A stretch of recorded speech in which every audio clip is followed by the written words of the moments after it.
Hola alumnos, welkom bij een andere les, voorbereiding op het Spaans examen 2020. We gaan ons vandaag focussen op inhoud van dezelfde tekst die we hebben behandeld in de vorige lessen. De lessen, les 9.1 en les 9.2. Zoals je hebt gezien in de titel van deze video, dat we ons gaan focussen op de werkwoorden die voorkomen in deze les. We gaan ons focussen op de werkwoorden en we gaan palabras relacionadas con los verbos. Dus die werkwoorden, we gaan dan werkwoorden gebruiken. We gaan kijken welke werkwoorden ik denk zijn belangrijk. Een paar gaan we herhalen, een paar zijn nieuw.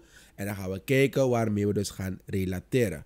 Zoals je kan zien, herhaling is eigenlijk de key van een taal. Het gaat niet om leren uit het hoofd. Het gaat om het herhalen. Het gaat om contexten blijven zien. Blijven herhalen. Dat is de enigste manier hoe jij eigenlijk dus context beter gaat snappen. Als jij gaat focussen op ik moet alles onthouden in mijn hoofd, gaat niets werken, want uiteindelijk ga je het zien als een leervak. En een taal is geen leervak. Dus dan gaan we ons focussen daarop. Palabras relacionadas con los verbos. Oké, we gaan kijken naar die verbos. Zie? Verbos die ik eruit haal. Het zijn, als ik het goed heb, 20 verbos. Sommige hebben we al gedaan in vorige lessen, maar net wat ik net zei, herhaling is de key. Oké, salir. Hebben we. Nummer 1, salir. Weggaan. In die tekst komt voor, por ejemplo, Tito salió una mañana para ir al trabajo. Salió, dus vertrok, weggaan. We kunnen dan vertrekken eigenlijk gaan relateren daarmee. Dat is dus partir. Partir, vertrekken. Por ejemplo, Tito salió al trabajo. Tito partió al trabajo. We kunnen ook se fue al trabajo. Se fue, irse, se fue. En je ziet hier dat ik heb geplaatst bete. Bete is eigenlijk dus de opdrachtvorm van ir. Je gaat vaker zien bete. Bete kan negatief zijn, maar bete kan ook gewoon positief zijn. Als ik zeg, we gaan maar naar de winkel, dan kan je zeggen, bete al supermercado, por favor. Je ziet ook marcharse, dat is dus dan weggaan. Marcharse, toch? Weggaan. Oké, numero 2. Encontrar. Encontrar. Por delante de la casa de su vecino se encontró un desagradable sorpresa. Se encontró. Encontrar. Dus ontmoeten. Wel hier eigenlijk in dit context tegenkomen. Ja, tegenkomen. Bueno. En wat kunnen we gaan relateren met dus tegenkomen? Encontrar. We kunnen dan uit het werkwoord de sustantivo halen. Het zelfstandig naamwoord. Dan heb je el encuentro.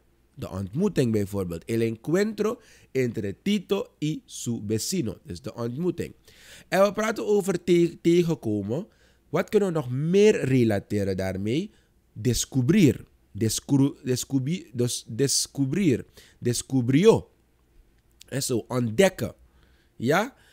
Je ziet ook nog meer reunirse. Reunirse, dus eigenlijk bij elkaar komen. Je ziet reunion, toch? Dus bij elkaar komen, weer bij elkaar komen. Eigenlijk vergaderen kan je ook zo zeggen.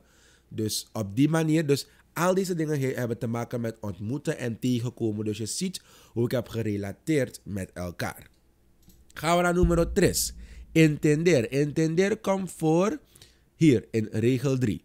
Tito entendió en ese momento lo que observaba durante las semanas anteriores. Tito entendió. Entendió betekent dan begrijpen. En een synoniem van entender, un sinónimo de entender is comprender. Betekent ook begrijpen. De meeste mensen kennen het woordje comprender al, maar entender is even bekend. Maar het verschil is, comprender is een regelmatig werkwoord en entender is onregelmatig. Waardoor hij eigenlijk dan zo meer, waardoor hij dus meer gebruikt wordt. Comprender, yo no comprendo. En dan eigenlijk als we praten over tegenstellingen, comprender, begrijpen, toch? Kan je zeggen perder als er iets ander werkwoord, maar we gaan perder van hier weghalen. Ik denk niet dat hij echt mooi past daar. We gaan perder vandaag weghalen, we gaan het gewoon houden op comprender. Oké, dan heb je observar. Observar is dat observeren. Por ejemplo, en ese momento entendió lo que observaba. Observaba, je kan het afleiden. Observeren, observe. Zie je, sommige woordjes kan je gewoon afleiden van andere talen. Omdat ze eigenlijk zelfde stam hebben, kan je zo zeggen. Dus op die manier. Oké, observar, observeren. Dan zie je notar. Kunnen we gaan relateren. Waarnemen hebben we ooit al gedaan in de vorige lessen. Darse cuenta, beseffen. Por ejemplo, el niño se dio cuenta. Beseffen. We gaan later komen op darse cuenta, want het is een hele bekende darse cuenta, beseffen. Vele teksten gebruiken ze. Want wanneer we praten over sprookjes, wat gebeurt er? Men gebruikt dus darse cuenta. Want soms, meestal in een sprookje, doet iemand iets dat niet goed is. En op een gegeven ogenblik, wanneer ze dan een ervaring meemaken, als ze iets meemaken, dan wat gaat gebeuren? Zij beseffen op een gegeven ogenblik dat wat zij deden eigenlijk fout was. Dus dat is eigenlijk het mooie van darse cuenta, beseffen. En men gebruikt hem veel in teksten. En in deze tekst komt hij ook een aantal keer voor als ik het goed heb. Oké, dan heb je ver, zien, mirar, kijken. Oké. En die hebben we ook al behandeld. Dan heb je aparecer, verschijnen. Por ejemplo, wat zien we hier? Una plaga de ratones había aparecido en el barrio. Sí, había aparecido en el barrio. Oké. Había aparecido en el barrio. Dejarse ver. Dus aparecer wil zeggen verschijnen. Dan kunnen we gaan relateren. Dejarse ver, zich laten zien. Llegar, aankomen. Wanneer je dus eigenlijk verschijnt, kom je eigenlijk aan. Mostrar, wijzen. Revelar, vertonen, bekendmaken. Je ziet het Engels woordje reveal. Revelar. Toch? Vertonen, bekendmaken, op een gegeven moment verschijnen. Al deze woordjes hebben relatie met elkaar in contexten. Dus misschien niet in dit context specifiek, maar in andere contexten. Dus daarom relateren wij. Dan heb je hier nu saber. Is dan dus weten. Is een heel bekende. Saber, yo lo sé, yo no lo sabía. Conocer is dan kennen. Kunnen we relateren met saber, weten. Conocer, kennen. En dan die sustantivo die we kunnen relateren met conocer is el conocimiento. Dat is dus de kennis. Dan heb je dan recoger. Recogían la basura cada día. Recogían la basura cada día. Dan zien we hier recoger, ophalen. En wat kunnen we dan relateren met recoger? Coger en tomar, die zijn dus nemen, ophalen. Ja, dus dan kunnen we dat relateren met elkaar. Gaan we naar nummer 8. Llevar, wegbrengen naar ergens. Ja, in dit context gaan we bekijken of llevar werkelijk dat betekent. Ik denk het wel. Y la llevaban al contenedor. En ze brachten het naar die vuilniston. Dus ze brachten het naar die vuilniston. En llevar merendeels brengen naar ergens. En natuurlijk brengen naar zich toe, dus brengen naar jou toe, is dan traer. En traer is dan brengen naar jou toe. En dan zie je hier transporteren, kunnen we relateren met transporteren. En dan zie je llevar ropa, is dat dus kleren dragen, llevar ropa. Toch? En dan zie je, llevar kunnen we eigenlijk ook gebruiken wanneer we dus aan gaan dragen. Dus kleren dragen. Por ejemplo, la niña llevaba una falda muy bonita. Ja? Dus op die manier kunnen we dat dus doen. Dan zien we hier.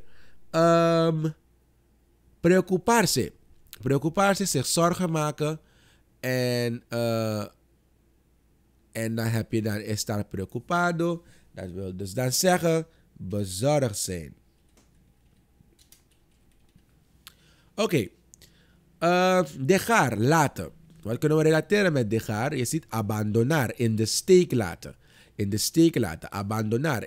La mujer abandonó a su hijo. En dejar is laten, abandonar, in de steek laten. Permitir is dan dus toestaan. Dus laten, hij staat er toe, toestaan. Acceptar, accepteren. Tolerar, tolereren. Kunnen allemaal relateren met dejar. Dan zie je dan perder. Perder hadden we hier geschreven, maar ik heb hem naar hier verplaatst. Dan zie je perder, verliezen. Ja, verliezen.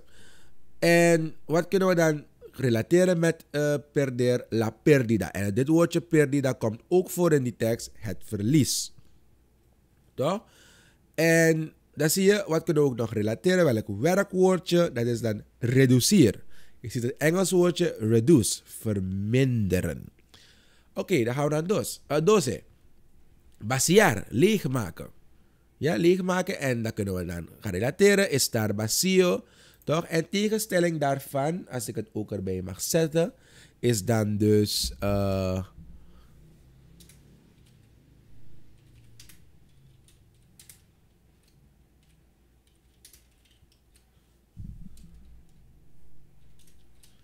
estar lleno, vol zijn. Dus estar vacío, leeg zijn. Por ejemplo, el cubo está vacío. El cubo está lleno. Natuurlijk kan je ook zeggen, llena hangt er vanaf. Dus dat maakt niet veel uit. En dan komen we bij onze darse cuenta. Darse cuenta, dit is beseffen. Toch? En dan gaan we even kijken naar waar hij voorkomt in de tekst. Je ziet, se dio cuenta bij 25, se dio cuenta. Toch? Se dio cuenta de qué. Je ziet hem ook bij 16. Se dio cuenta de qué. Se dio cuenta is dus komt van darse cuenta, is dus vervoegd. Darse is dus vervoegd. Se dio.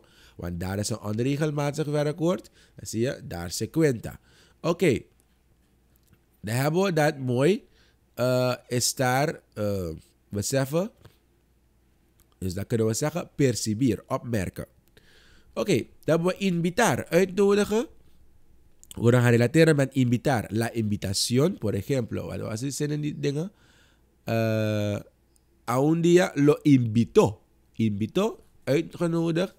Uitnodigen, dus de uitnodiging. En wat kunnen we nog meer relateren met de uitnodiging? La invitación, la fiesta, het feest. Oké. Dat hadden we al gezegd, merendar is een snack hebben. Merendar, in de vorige video hadden we gezegd, is een snack hebben. Dus, en dat natuurlijk is een van de 4 momenten wanneer je eet op een dag. De andere momenten zijn eigenlijk dus de bekendste, kan ik zeggen. Je hebt dan almorzar. Almorzar wil dan dus zeggen ontbijten. Je hebt, almorzar wil zeggen lunchen, sorry. Lunchen. Dan heb je cenar. Cenar wil zeggen dus avondeten, dinner, toch? Desayunar, el desayuno. Dat zie je daar, dat is ontbijten. Ja? Oké, dus dan heb je desayunar, ontbijten, el desayuno, het ontbijt. Dus tussen haakjes hier staat dus de substantivo, het zelfstandig naamwoordje van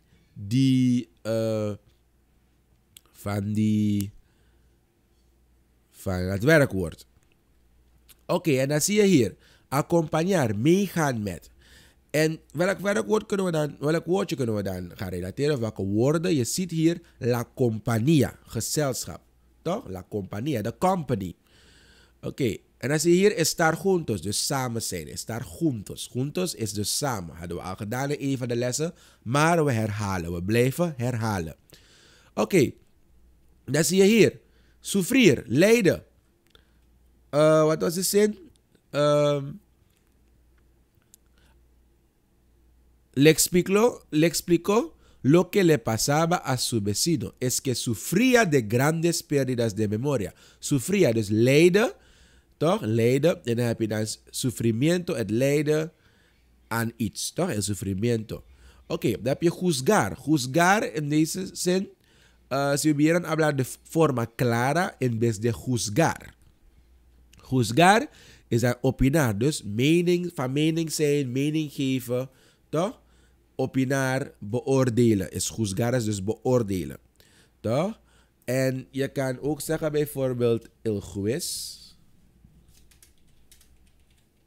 El juez is dan dus de rechter, de judge, iemand die je dus beoordeelt of veroordeelt. Oké, dan heb je hier nou solucionar. Solucionar,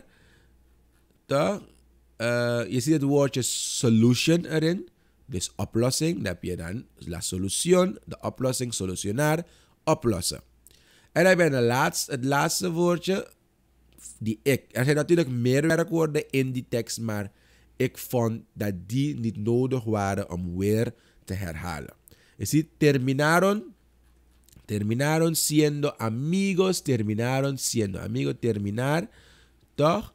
Je ziet dan beëindigen, dus hoe het is afgerond, dus wat aan het einde van het verhaal is gebeurd. Terminar, beëindigen, toch? Acabar, afronden, kunnen we gaan relateren. En la terminación, dus eindpunt, einde van alles. La terminación, acabar, terminar. Ja? Dat waren enkele verbos van de tekst El Vecino de Tito. We gaan in de volgende les focussen op enkele sustantivos. Ik heb niet te veel, want je ziet hier in het blauw, zijn ze al aangegeven. We gaan niet focussen op veel te veel, omdat de heleboel al zijn behandeld. Het gaat erom, we herhalen. En hoe meer je blijft herhalen in verschillende contexten, hoe sneller alles blijft in jouw memoria. ¿Sí? Esto fue la clase de hoy. Adiós.